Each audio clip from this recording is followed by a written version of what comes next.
This video was made possible by Wilhelm and Joey, who kindly donated on Patreon. Patreon is a platform where you can donate and help me create better videos more often. To become a patron and show up in a video, click the link at the top of the description. Hey everyone, welcome back to another video. Today, we're going to be taking a look at Kosovo. Now, Kosovo is a bit of a controversial topic, so I'm going to try and be as factual and objective as possible. This video isn't supposed to side with any of the sides in the territory dispute, just share some facts about the location, its history, and how it has changed hands throughout time. So let's get to it. Kosovo is a partially recognized state and disputed territory in Southeast Europe. It covers an area of around 11,000 square kilometers, a landlocked territory bordered by Albania, Northern Macedonia, Montenegro, and Serbia. But how did Kosovo get to where it is today? The history of Kosovo is intertwined with the history of its neighbors. For instance, the name Kosovo is said to derive from the Kosovo Plain, where the Battle of Kosovo was fought between Serbia and the Ottoman Empire in 1389, over 600 years ago. Additionally, the word is close to the Serbian word for black bird, the previous name of the field, and also an element present in the Albanian flag, the ethnic majority in Kosovo today. But the territory goes even further back, having been populated by humans for nearly 10,000 years. In prehistory, the Starcevo and Vinca culture inhabited the region, and during the Neolithic age, Kosovo lay within the area of the Vinca Turtis culture, which is characterized by West Balkan black and gray pottery. As members of the Roman Republic and then the Roman Empire in 165 BC and the 1st century AD, they became part of the region of Dardania, which formed part of the larger Roman province of Moesia. After the fall of the Romans, the territory was conquered and ruled by the Bulgarian Empire in the 850s. After that, the heirs of the Roman Empire, the Byzantine Empire, recovered it in 1018, and then it fell into the hands of Serbian medieval states. Serbian Grand Prince Stefan Nemanja secured the territory in the 12th century, incorporating it into Serbia and taking control of the region. Byzantine princess and historian Ana Komnena wrote that the Serbs were the main inhabitants of the region at this time. Serbian power reached its peak in 1346 with the Serbian Empire, and in fact, during the 13th and 14th centuries, Kosovo became the religious center of the Serbian kingdom, being the seat of the Serbian church. After the dissolution of the Serbian Empire into small principalities, the territory was incorporated into an anti-Ottoman federation of all Albanian principalities, the League of Lezhë. They fought the Ottomans off for a while, but ended up being defeated, and the territory was annexed by the Ottomans precisely 70 years after the Battle of Kosovo. The Ottomans introduced Islam to the region and created the Kosovo Vilayet, a division of their empire. It was then part of the Ottoman Empire for almost 500 years, from 1455 to 1912. There were a few exceptions throughout these 5 centuries, like moments of Austrian occupation from 1683 to 1699, and the Austrians at this time were the arch rivals of the Ottomans, or even some attempts of Serbian revolt aided by the Russians, but never very successfully. In 1690, the majority of the Serbs left the region, in what became known as the Great Serb Migration. The previous seat of the Serbian Church, a version of Orthodox Christianity known as the Patriarchate of Pec, was abolished by the Ottomans as well in 1766, and a special tax was even created for the non-Muslim citizens, leading to even more Serbs abandoning Kosovo at the time. The Serbians then did the same in the Serbian-Ottoman War of 1876, expelling between 30,000 and 70,000 Albanian Muslims from the territory.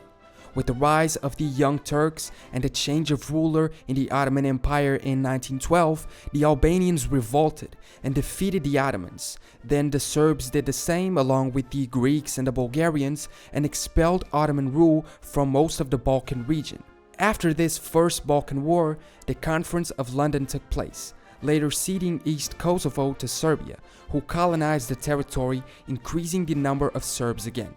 So, even as early as this, we understand that the territory has always been a mix of Albanians and Serbs, which alternated in being the majority of the population in the region.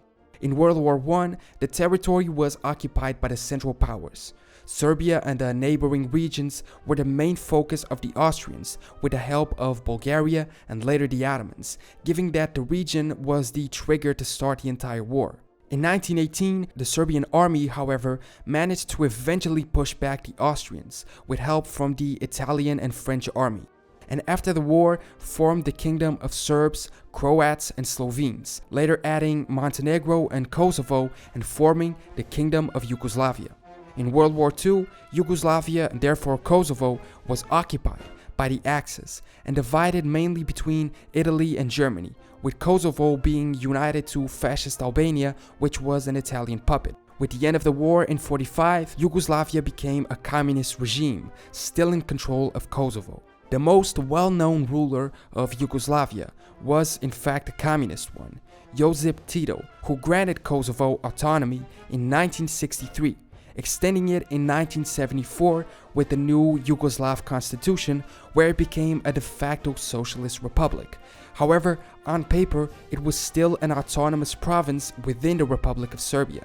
Before this, however, there were some tensions between the Yugoslav government and Kosovo residents, who for instance repressed Islam and encouraged Muslims to declare themselves Turkish and migrate to Turkey. There was also a lot of tension because of the different types of communist regimes in Yugoslavia and Albania, with persecution of some Kosovo Albanians who were accused of being infiltrators and spies for Albania. And at this point is where most of the current problems started. Kosovo today has a population of around 1.7 million people. Currently, 92% are of Albanian ethnicity, 4% are Serbs, and 2% are Bosniak. However, these values probably weren't as radically different when Yugoslavia existed.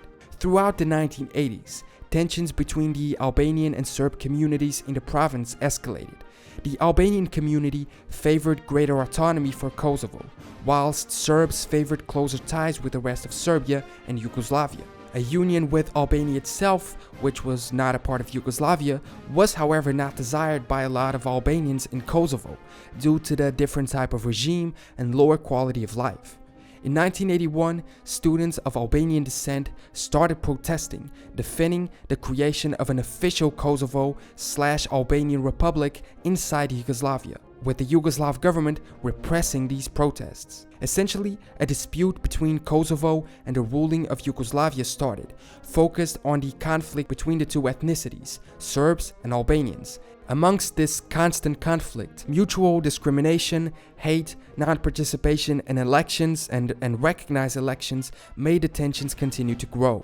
At the same time, and also based on the Kosovo conflict, Serbian nationalism began to rise, and this was one of the causes behind the fall of the Yugoslav Union.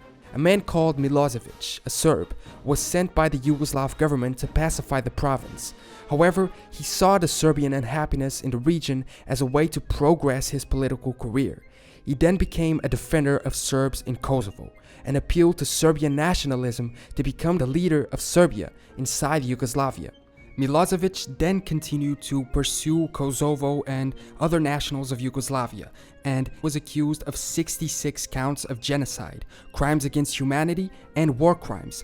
At the last Congress of the Yugoslav Communist Party, Milosevic defended a one-person, one-vote policy inside the party, which would favor the Serbian ethnic group.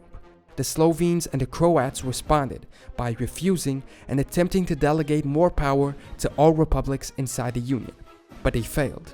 As a result, each republic had multi-party elections, effectively dissolving Yugoslavia. Slovenia declared independence in 1991, and pro-independence governments were elected in Bosnia, Croatia, and Macedonia. Several wars took place, and this marked the end of Yugoslavia. In 1992, the UN stepped in and aided the peace process. Slovenia, Croatia, Bosnia, and Macedonia were pacified and recognized as independent nations. But there was still Serbia and Montenegro, which for a little while formed the Federal Republic of Yugoslavia. mostly known as Serbia and Montenegro until 2003, and the territory of Kosovo was also part of this union. However, before that, from 1998 to 99, the Kosovo War took place. It was between the Kosovo Liberation Army, Albania, and NATO against Serbia. The armed conflict had already started in 1993, with the KLA turning into an official war with the intervention of NATO, who justified it as a humanitarian war to defend Kosovar Albanians. This war ended with the Kumanovo Treaty, which essentially dissolved the KLA, removed Yugoslav forces from Kosovo, returned Albanian refugees to the territory, and expelled over half of non-Albanian civilians, which were mostly Serbs. There were, however, no legal changes in the borders, but there was a political and economic separation of Kosovo from Serbia under UN administration. So essentially, after more trouble, international boycotts, embargoes, disintegration, and more war, including NATO bombings of Serbia, this union also met its end. In 2006, 55.5% of Montenegro voted for independence and successfully achieved it. And in 2008, after almost 10 years of UN administration, Kosovo did the same, declaring independence from Serbia as the Republic of Kosovo. In 2012, international supervision of the territory was ended. The US and most of the EU recognized it, and the US even sent some assistance to the self-proclaimed republic. But Serbia and other countries like Russia or China did not recognize the self-determination. Serbia, for instance, claims the territory as still part of its country, as the province of Kosovo and Metohija, but is willing to grant local autonomy. As of July 2015, only 56% of UN members see Kosovo as independent. Today, it effectively functions as an independent country, despite not being recognized as so by many others.